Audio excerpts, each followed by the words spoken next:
and he was here right now, what would his combine numbers be?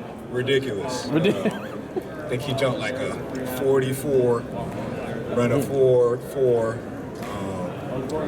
catch everything that's around him. I love LeBron, if you couldn't tell. Nah, he's my glorious king. Yeah, for sure. No, for sure. The greatest basketball player to ever lace him up. Well, hold on a second. 100%. Better than Jordan?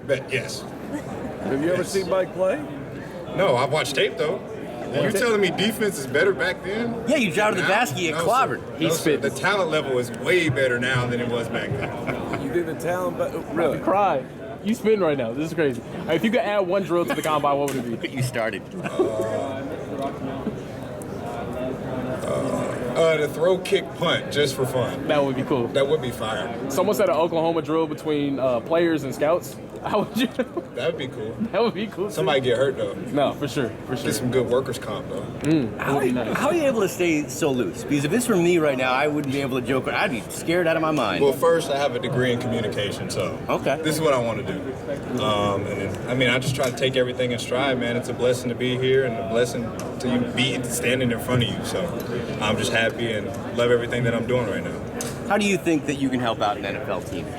Definitely with my mind. I know what to do, know how to do it, and I can do it under pressure. So definitely just being where I'm supposed to be and helping people make plays and helping the team win. That's what I really want to do ultimately, is contribute to winning. You transferred to South Carolina. What did you, not to take away from your previous, but what did you take at South Carolina that maybe you didn't know before about football and playing for the Gamecocks? Definitely just a different way. There's so many different ways to do things. I was taught one way at Arkansas and taught a totally different way at South Carolina, but at the end of the day, it's all football. And I think the more that I can put in my toolbox, it'll make me a better player. What has the process been like, going through the interviews, being poked and prodded, and then finally you're going to get a chance to get on the field? What has the process been for you? It's been a little nerve-wracking. You just want to, be perfect in every regard in this process. But, ultimately that's not possible. And so you just got to, clear your head of all those negative thoughts and just try to stay positive, and everything will go your way. Clearly, they're going to go back to the tape, but they want to know the person. What kind of questions have you had in these formal, informal interviews? Just what would I bring to an NFL roster? What do I like to do outside of football? Which I'm an avid golfer. Love to golf whenever I get a chance. They didn't ask you if you're an animal, what kind of animal you would be? No, they did not. I don't know what I would say. A lion, tiger? Either a Razorback or a Gamecock. You got to pick one. Yeah, I think a hog is pretty scary. I don't know what I'd say. I think I low-key like to be a polar bear. Those things are fierce, dog. All right, talk about playing with Spencer Rattler. Bro, to me, he's a sleeper. He's gonna crush the combine. He's so good. He's my favorite, of course. But the throws that I've seen this dude make and the leadership traits and the abilities that he has is second to none.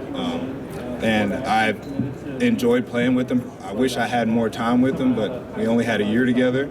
And I hope if I can play with him again at the next level, that would be great. What teams have you talked to so far? A lot. Yeah, basically. Have you talked to Carolina? I have not. How about the Cardinals?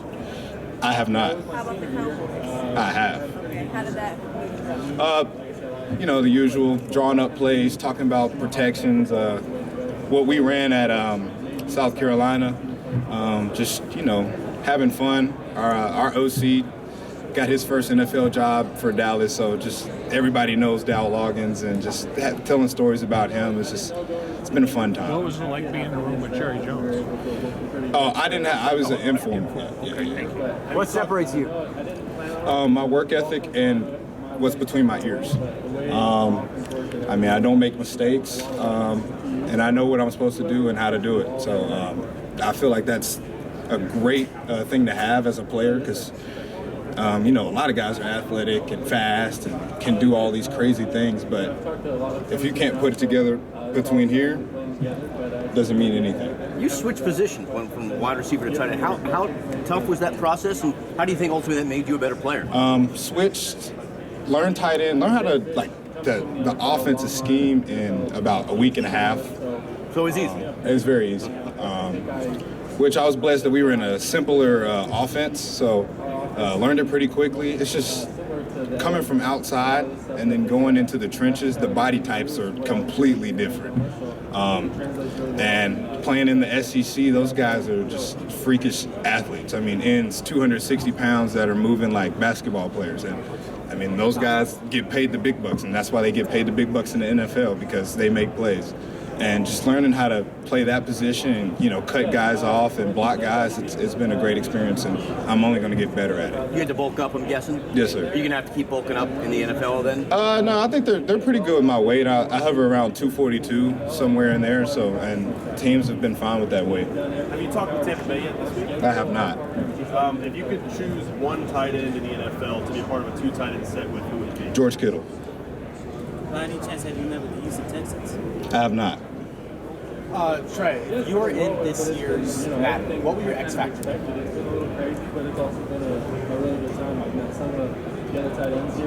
I really wanted to be double me, for real. Double me. Yeah, yes, sir. Yes, sir. Yes, sir. And then my last question I got for you is, what inspired you to play the game of football? Just definitely my dad. He was my first coach. I got lucky. A little bit of nepotism. No, I'm just playing. I was actually pretty good. But just my dad, bro, and his passion, his love for the game. He never got a chance to play because he had a brain tumor and couldn't play contact sports. So just, you know, he was pouring into me as soon as I was able to play, and just watching him watch me and him have so much fun and me having success, it's been a dream. And my last question for you is, what's your go-to pregame meal? We gotta know. I love a steak, a piece of chicken, and some pasta or baked potato. What kind of pasta? Gotta go spaghetti noodles. Good man. Thank you. Thank you. Think you want to go into TV when you're done? Is that the plan? Yes, sir, it is. Be a sportscaster? Yes, sir. If I could stop sweating up here, God. It's the lights. Yeah, I know. It's the lights. Trey, who's the only player other than Akeem Olajuwon that had 200 steals and 100 blocks in an NBA season? I would assume Michael Jordan. How many times did you do that? Twice, okay. We got 2. How many times did MJ lead the league in scoring? What was it, 9, 10 times? 10 times. Yeah. How many times did LeBron lead it? Who was the second best scorer when Michael was around? He was the second best scorer. Yeah. Michael was Who was his competition? Who was he playing? Are you? Karl Malone? He had 28 points a game. Shaquille O'Neal? Young Shaq, who couldn't shoot free throws? Young Shaq could never. Old Shaq couldn't shoot free throws. Yeah, that's what I'm saying. And Jordan was getting foul call after foul call after foul call. Yes. You haven't seen the video of him running up to the ref saying he fouled me and they called a foul? I saw LeBron do that 85 times. And they didn't call it. Le Flop. Did they ever call Michael that? No. I mean, how many? Who guarded? Okay, then let me ask you this. Yeah, go ahead. When Mike retired, Yeah.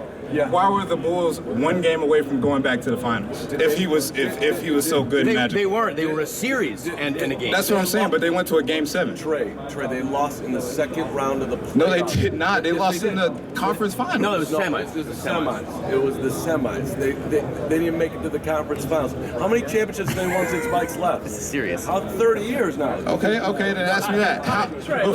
Before Jordan got some teammates, how many times did he get bounced out the first and second round? Hold on. How many perennial losses? No, answer my question. He lost in 84, 85, 86, 87. They lost to the Boston Celtics, one of the greatest teams of all time.